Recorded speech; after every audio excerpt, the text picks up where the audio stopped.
What's going on, everyone? Juicebags here, and welcome back to some Dungeon Defenders Awakened and my launch era playthrough. So we are here about to make the jump onto hard mode. I went through and equipped all of my characters. So I've got a weapon and like one armor piece, or two armor pieces in some cases, on each hero. Actually three on the monk there. Mr. Monk is turning into beast mode all of a sudden. And we've got some points to spend, so here I've only got 11 points available, and on the monk I'm going to throw them right into fortitude. I'm going to do that just for some quality of life, to make sure I don't have to repair auras.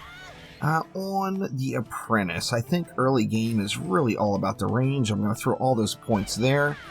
On the huntress, same exact thing. The fortitude is where it's at, so we're going into the fort stat. And then our squire is, right now I plan on just walling with him. Now I did get some requests in the comments of episode 1 to vary up the defenses through this playthrough, and I will try to. However, I will tell you up front now, the squire is best after he gets some stats. He scales super well with his defenses once you're decked out, but as you're progressing through, the apprentice just feels so much more powerful as far as towers go. So the squire probably won't get as much love as he deserves from this playthrough. The squire is going to be all about the walls. So as I mentioned, we're making the jump to hard mode. So last episode we did the medium deeper well, which unlocked ancient mines. However, we want to jump to hard mode, meaning we need to do deeper well one more time, and then this, well, doing deeper well and hard will then unlock the progression for hard mode throughout, and I'll be able to just continue through the maps. So let's go ahead and hop right on into the deeper well on hard and see if we can't get this map wrecked.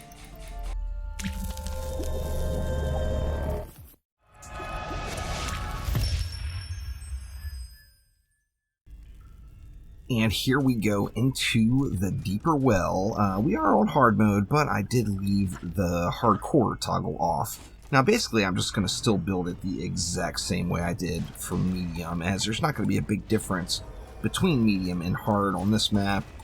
Just the first map, obviously, so not a... it's more of an introduction to the game than anything else, even when you're playing on hard mode. The difference here is I think in Wave 5... we'll get an ogre. I'm not positive on that. In medium, we did not get an ogre, but I think on wave 5 we'll get an ogre here. But for wave 1, we are just going to burn down these bads with my fancy new minigun that I found last episode, and not the greatest, that is for sure. The Phoenix doesn't hit super hard either.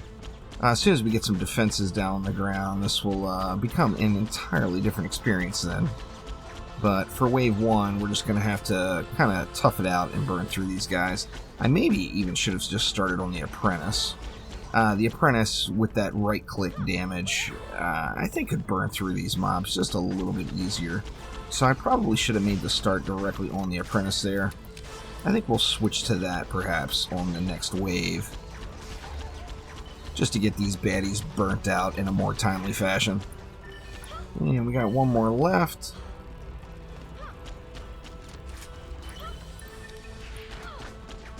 Get wrecked, Archerman. Sadly, at 19 damage a pop, it's going to take a while to get through him here. But we are almost there. And there we go, Archer down. So, alright, so what did we do last episode? Last episode, we just went straight for trap spam. And, you know, that got it done. I'm actually sure it would get it done again. As you see, my charges are up to 8 now, so that's from those points I put into fort. However, I do want to mix things up just a little bit. So what I'm going to do, I think, is go with a trap near the wall on both of these lanes here. And then having a little bit more range on my apprentice allows me to throw some magic missiles down. Now, the magic missiles, of course, are going to be single target damage. The real power with the apprentice early game is when you unlock that flame burst tower, and we shouldn't be too far from getting that unlocked. I do want to place these magic missiles so that they're covering both of the lanes there, and you know what? let's just stay on the apprentice. Let's go ahead and apprentice it out here. And the right click here, I'm thinking, might even just kill him one shot. Let's see. I killed that one shot. So yeah, it makes things a little bit quicker as far as just burning through the packs here. And of course it's AoE, so I can hit them all at once. Do need to make sure I stay alive though. Dead heroes, of course, do no damage. I'm used to doing this with overcharge. I'm not used to actually charging it up. But something you get used to. Overcharge will be a huge quality of life addition for us on the apprentice, no doubt. But we're still getting it. We are getting it.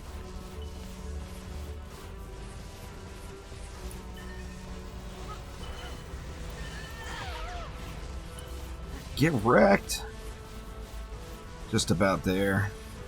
No additional projectiles, of course, so that is, you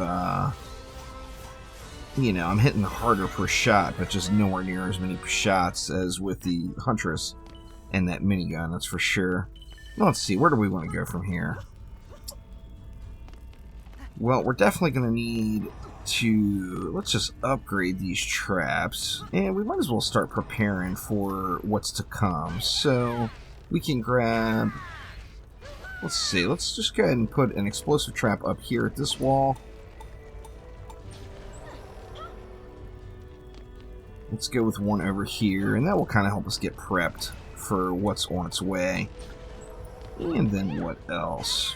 Don't have anything else unlocked except the magic missiles. You know, I know it's going to get neglected later, and these things are going to get just wrecked by the ogres. But if we do have any ogres coming, they're probably going to come from up top. So these will definitely be taking cleave damage, but I just don't have any range on them to make them more effective. Placing them back further. Let's see, we've got 18 DU left and 200 mana.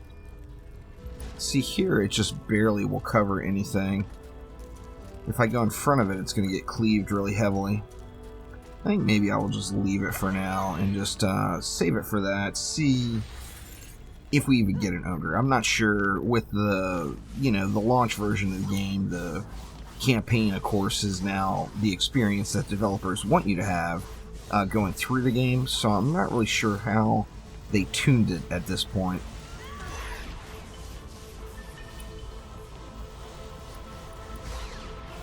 Quite the knockback, though. Holy crap, that is for sure.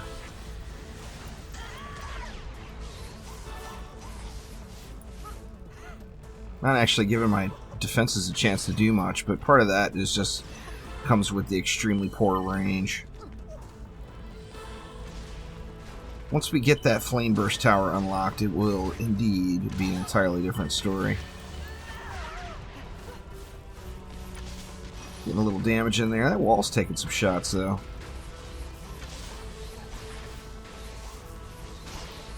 Magic missile shooting about once a week. We'll get there, we'll get there. Alright, let's go ahead and just repair that. We'll upgrade this one. Let's go ahead and upgrade the harpoons too, just to get a little bit more damage out there. And you know, this one thing about magic missiles is when you upgrade them, they get a lot of value in additional range. So we look like right now our default range is 5.16 meters. If we throw an upgrade on it, that raises it to 6.39 meters. So more than a meter just for the one upgrade. You do get some nice scaling on the magic missiles. And you know, I think with that in mind... Oh, we actually have Flame Burst unlocked now. So let's go ahead and drop a Flame Burst on each lane as well. Ideally here you would have the magic missile behind and the Flame Burst in front. But with these stats, it actually appears that the Flame Burst has slightly better range. So the magic missile will scale better with upgrades throughout. Man. Shame that's not a fancy schmancy new weapon. But let's just go ahead and get it started here. We've still got 8 DU left, so we can put down a little bit more. I don't know what I want to do. You know, did I get the Inferno Trap unlocked on the Huntress? I'll have to check that. If I got the Inferno Trap unlocked on the Huntress, I may just add an Inferno Trap into the mix too. And that will definitely help me out, particularly with clearing the mobs up front, because I can get 2 of those down in those lower lanes, and then that will put a nice little bit of AoE on the mobs right as soon as they first come out. Get those, you know, even a small amount of damage, just get a little bit of an upfront impact from something.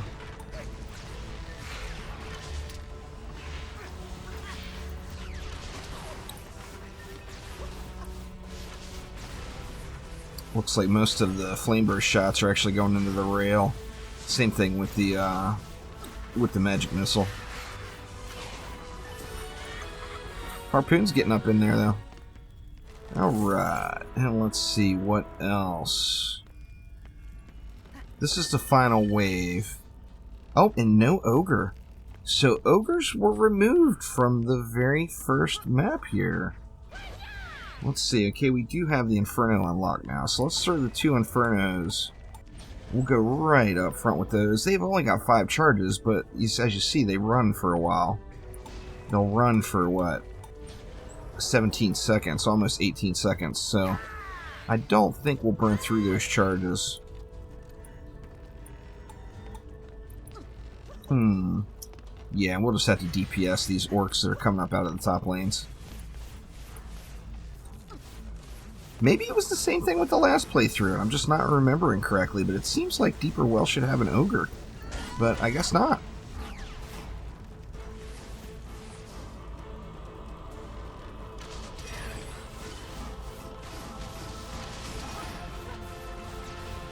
My memory has failed me there. These defenses are getting up in there, though. Of course, a Strength Drain aura would be a big help, especially with that fire immune orc there, but just getting started in the game, I don't quite have the Strength Drain unlocked yet. Shouldn't be too long. I'm excited to get some Lightning Towers going through this playthrough too, though. Lightning Towers got a big change since my last playthrough, and I think they can be much more beneficial now, early game, than what they used to be. So it won't just be Flame Aura spam and Explosive Trap, y'all, I promise. We will vary it up and get some different defenses in the mix.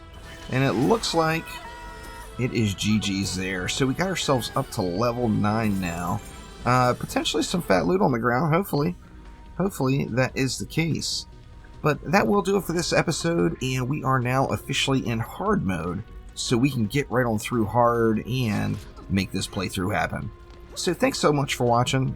Make sure to click that like button and please subscribe. And I will be back soon with some more Dungeon Defenders. You had better believe it. Thanks again. I'll see you next time.